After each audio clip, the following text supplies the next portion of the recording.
शेख शफी अहमद है। मैं government degree college बाल बच्चा में हिंदी अध्यापक हूँ।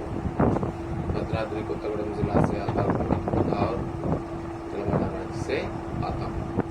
मैं आज डिग्री थर्ड सेमेस्टर के बच्चों के लिए जीवन का अधिकार यह पाठ पढ़ाने जा रहा हूँ। इसमें पाठ के विषय के शीर्षक में ही कहा गया, देखो, जीवन का अधिकार माने इस दुनिया में अनेक प्राणी पैदा होते हैं। इस दुनिया में अनेक प्राणी पैदा होते हैं। इसमें मानव भी एक किस्म की प्राणी है। अनेक मानव पैदा होते, लेकिन कुछ मानव को ही इस दुनिया में जीने का अधिकार होता है। यह मानव कौन है, इसके बारे में कवि सुमित्रानंदन पंत जी बहुत अच्छा लिखा है। जीवन का अधिकार। सुमित्रानंदन जीवन का अधिकार कविता के रचयिता, जीवन के अधिकार कविता के रचयिता श्री सुमित्रानंदन पंत जी हैं। जीवन के अधिकार कविता के रचयिता श्री सुमित्रानंदन पंत जी हैं। सुमित्रानंदन पंत हिंदी में छायावाद युग के 4 प्रमुख स्तंभों में से एक है। सुमित्रानंदन पंत जी गद्य काल के आचार्य रामचंद्र शुक्ल के अनुसार हिंदी साहित्य के इतिहास में चौथा काल, आखिरी काल, आधुनिक काल, जो विक्रमादित्य संवत्सर 1900 से लेकर आज तक रहने वाला काल, इस काल में,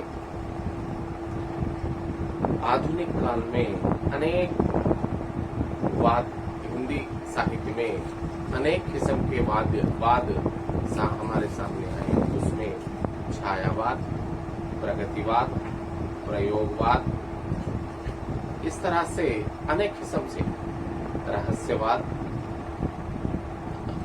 यह इसमें छायावाद, छाया का मतलब क्या होता है? छाया, अपने शरीर की छाया, तेलुगु में नीड़ा कहते हैं। छाया माने जो शब्द हम, जो विषय हम सीधे डायरेक्टली नहीं कह सकते, उसे इनडायरेक्टली कहना ही छायावाद है। यह किस्म का साहित्य है। यह साहित्य हिंदी में अंग्रेजों के समय में सीधा विषय समझाने से उसको कई किस्म के उस पर शिक्षाएं रहती थी,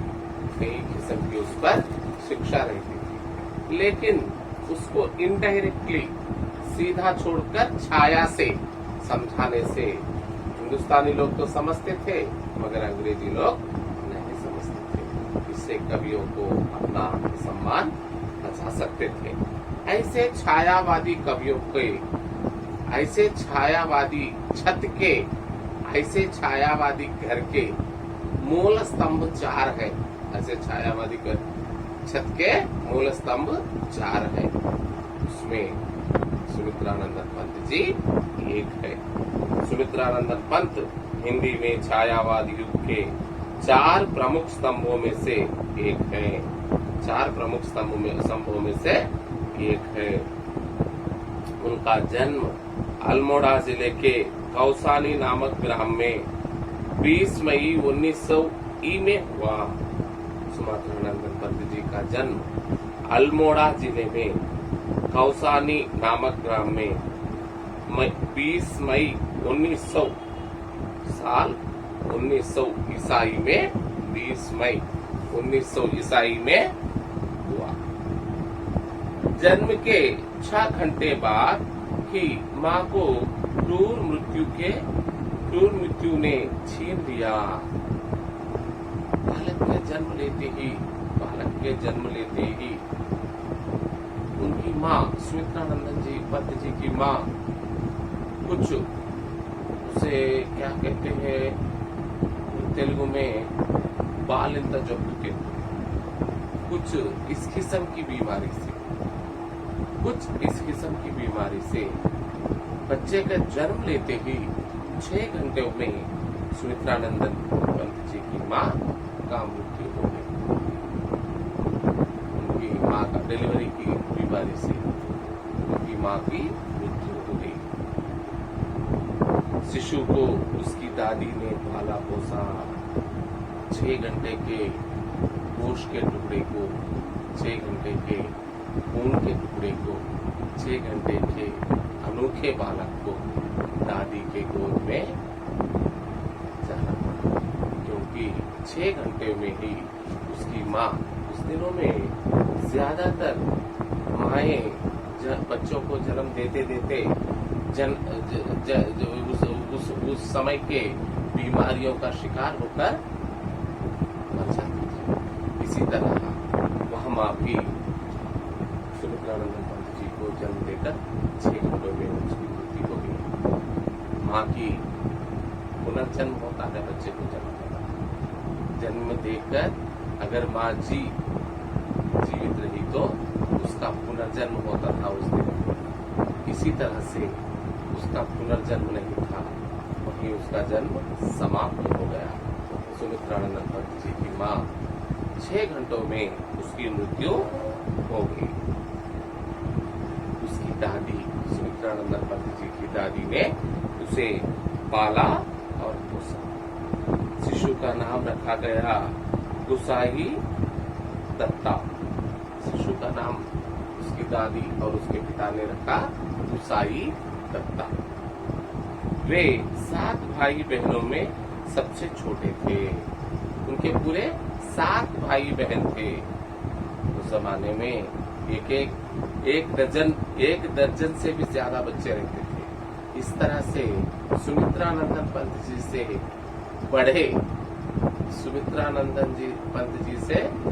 बढ़े, पूरे 6 भाई थे। ये इन्होंने 7वें भाई थे, सबसे छोटे थे। इन्होंने सबसे छोटे थे और 7वें भाई थे। गुसाई दत्ता की प्रारंभिक शिक्षा दीक्षा अल्मोड़ा में ही हुई, जहां पर उन्होंने जन्म लिया।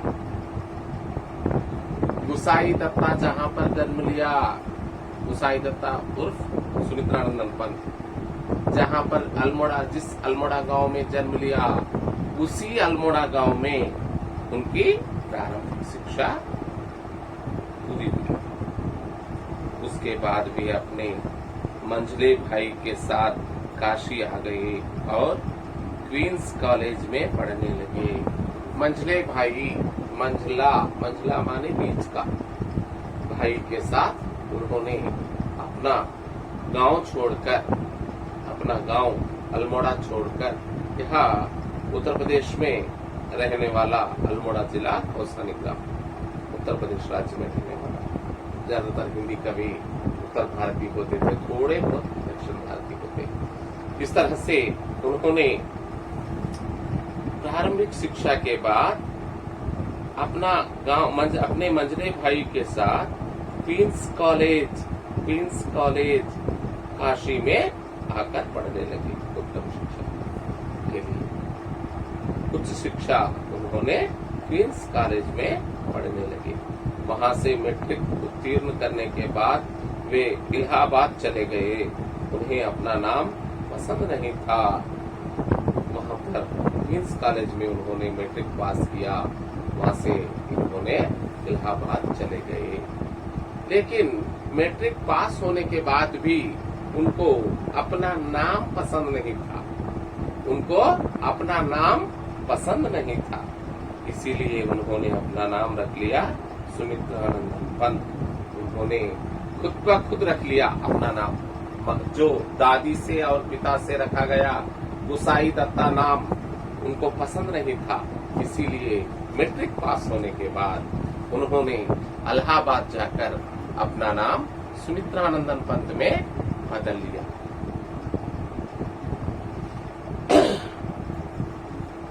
यहाँ म्योर कॉलेज में उन्होंने इंटर में प्रवेश किया। इन्होंने यहाँ म्योर कॉलेज में इन्होंने 12वीं कक्षा इंटर में प्रवेश किया। महात्मा गांधी के आह्वान पर अगले वर्ष उन्होंने कॉलेज छोड़ दिया। उस समय हिंदुस्तान में आजादी की लड़ाई चल रही थी। अपने जाति पिता महात्मा गांधी के अध्यक्षता में हिंदुस्तान में आजादी की लड़ाई चल रही थी। ज्यादातर शिक्षित लोग ज्यादातर हिंदुस्तानी लोग इस आजादी की लड़ाई में भाग लेते थे। अपनी पढ़ाई छोड़कर, अपनी नौकरी छोड़कर इस आजादी की लड़ाई में भाग लेते थे। इसी तरह सुमित्रानंद पंत जी भी महात्मा गांधी की आह्वान पर अपनी इंटरमीडिएट में अपनी पढ़ाई छोड़कर आजादी की लड़ाई में भाग लिया। महात्मा गांधी के आह्वान पर और घर पर ही हिंदी, संस्कृत, बंगाल और अंग्रेजी का अध्ययन करने लगे। घर में रहकर ही उन्होंने आज की डिस्टेंस एजुकेशन के तरह, आज की दूरगामी विद्या प्रणाली के तरह स्कूलों में उन्होंने अपने घर में रहकर ही हिंदी साहित्य को, संस्कृत साहित्य को, बंगाल साहित्य को और अंग्रेजी साहित्य को अच्छी तरह से अध्ययन किया, बहुत खूब तरह से अध्ययन किया। सुमित्रानंद पंत 7 वर्ष की उम्र से ही जब 4ठी कक्षा में पढ़ रहे थे, कविता लिखने लग गए। बचपन में 7 वर्ष की उम्र से कुछ बातें भी पूरे नहीं आते, कुछ चलना फिरना भी पूरा नहीं आता, रहना सहना भी पूरा नहीं आता। उस समय इन्होंने अपनी 4वीं कक्षा में ही कविता लिखना शुरू कर दिया।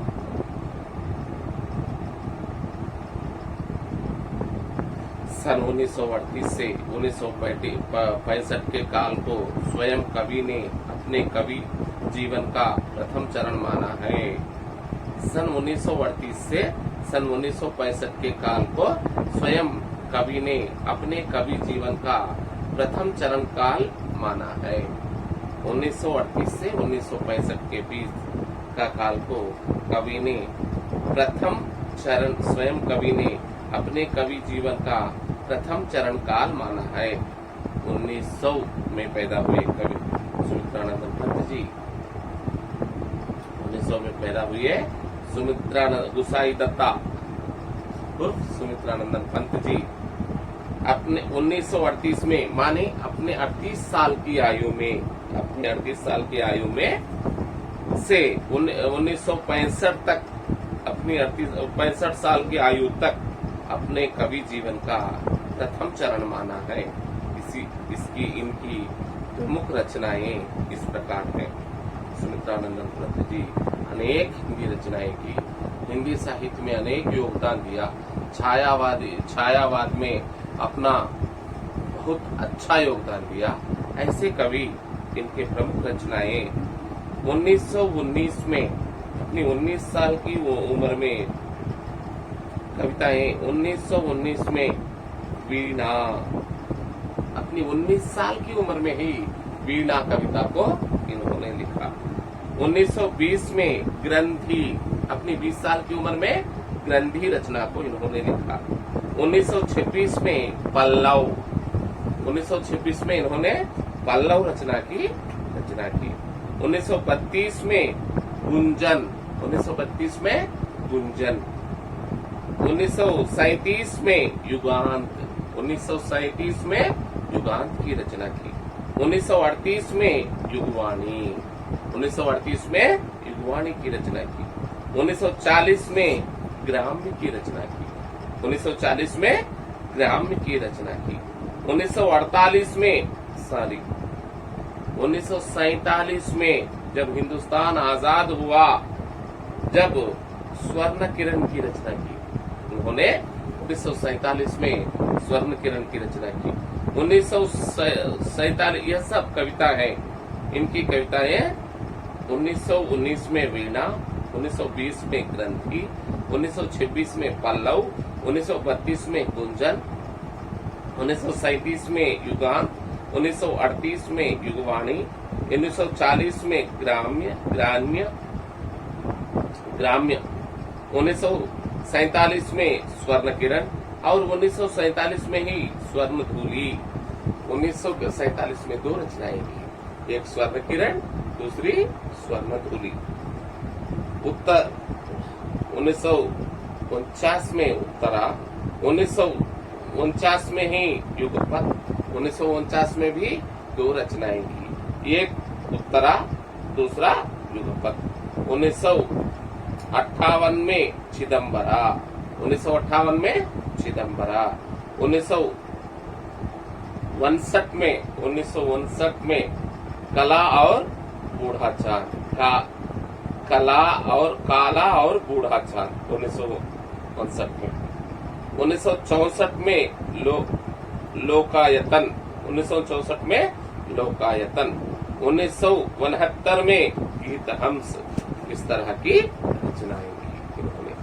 और हिंदी साहित्य की इस अनवरत सेवा के लिए उन्हें पद्म भूषण 1961 में हिंदुस्तान की सरकार ने उन्होंने हिंदी साहित्य के अनवरत सेवा के कारण इन्हें पद्म भूषण से विराजित किया। 1968 में ज्ञानपीठ से विराजित किया तथा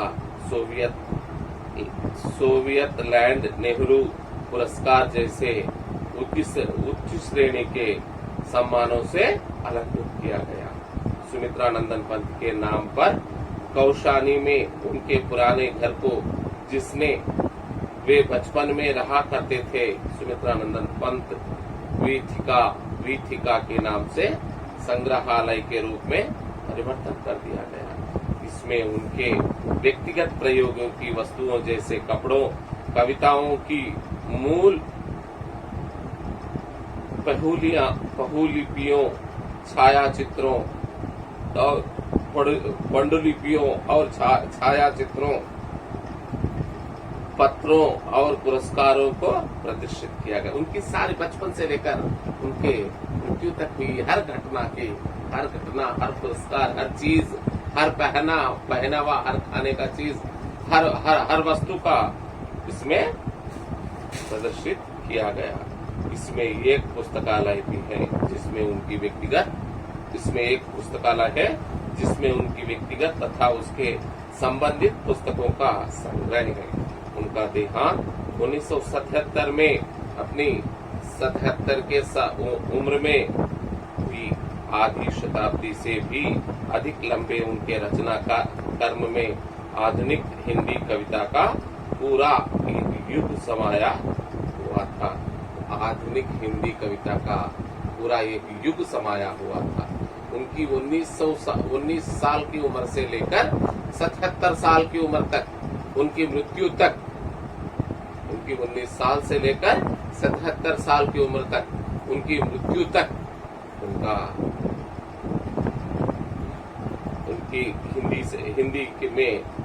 हिंदी साहित्य में उनका बहुत अच्छा योगदान था। इसीलिए उनकी अनवरत सेवा के लिए उन्हें 1961 में पद्म भूषण और 1968 में ज्ञानपीठ पुरस्कार से पुरस्कारित किया गया। फिर एक बार उनकी रचनाएं। वीणा 1919 में कविताएं, 1920 में ग्रंथि, 1926 में पल्लव, 1932 में गुंजन, 1937 में युगांत, 1938 में युगवाणी, 1940 में ग्राम्य, 1947 में स्वर्ण किरण, 1947 में ही स्वर्ण भूमि, 1949 में उत्तरा, 1949 में ही युगपथ, 1958 में चिदम्बरा, 1959 में काला और बूढ़ा चांद, 1964 में लोकायतन, 1969 में गीता हम रचनाएं करके उनका देहांत 1977 में हुआ। उनको ज्ञानपीठ पुरस्कार और हिंदुस्तान की सरकार ने उनको पद्म भूषण और ज्ञानपीठ पुरस्कारों से सम्मानित किया। 1961 में पद्म भूषण, 1968 में ज्ञानपीठ पुरस्कार से उनको सम्मानित किया। शुक्रिया। इनकी कविता के बारे में कल सीखेंगे।